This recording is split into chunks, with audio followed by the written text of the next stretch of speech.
sur la question de la dot. Oui. Alors, ça c'est une question qui m'est revenue de ma zone 7. Quelqu'un me dit, un frère me dit, quand un pasteur ivoirien exerce par exemple en Allemagne ou en France, où il ne sait pas si c'est sur la base du poids culturel, la loi ne reconnaît pas la dot.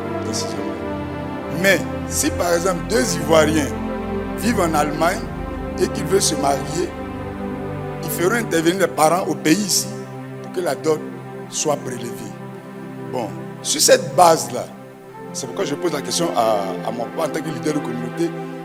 Les églises ne sont pas, je peux dire, toutes d'accord sur la question.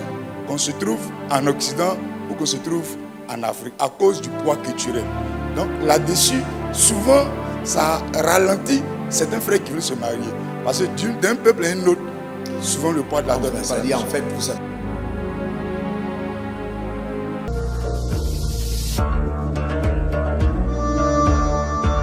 Pasteur, il faut gérer les questions qui reviennent au pasteur.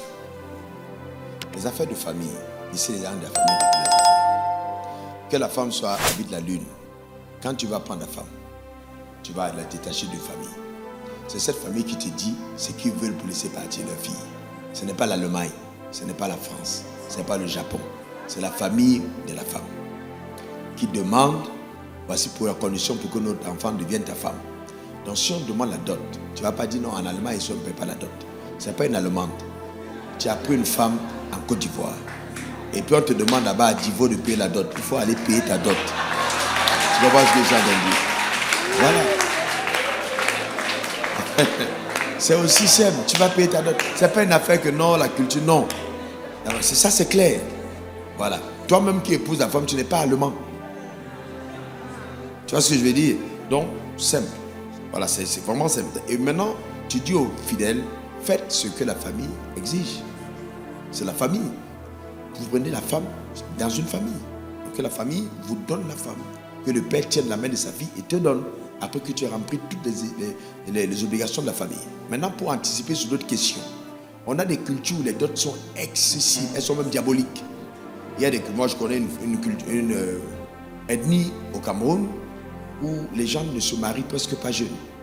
Ils vivent en concubinage. Ils ne peuvent pas se marier parce que ce qu'on te demande, c'est incroyable. On peut te demander 10 bœufs. On peut te demander 32 chèvres. Il y a des choses qu'on demande incroyables. Donc, jeunes, ils n'arrivent pas. Donc, ils vivent en concubinage.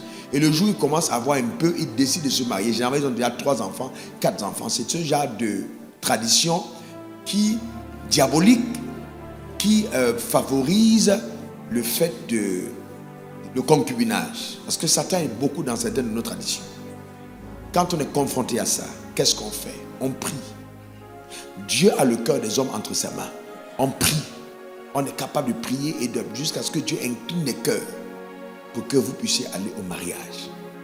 Et vous pouvez même dire aux parents, voilà, on a donné une partie de la dot, on va payer le reste après le mariage.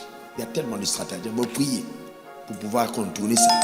Mais il n'est pas permis de violer le mariage. On se marie d'abord avant de vivre ensemble. Et cette question de dot, en Afrique, ça cause un sérieux problème selon les cultures. Sérieux problème. Et donc, si vous êtes parents ici, je vous en supplie. Il ne faut pas que vous soyez trop. N'attendez pas à vous enrichir quand votre fille va en mariage. Mais en même temps, prenez quand même la dot.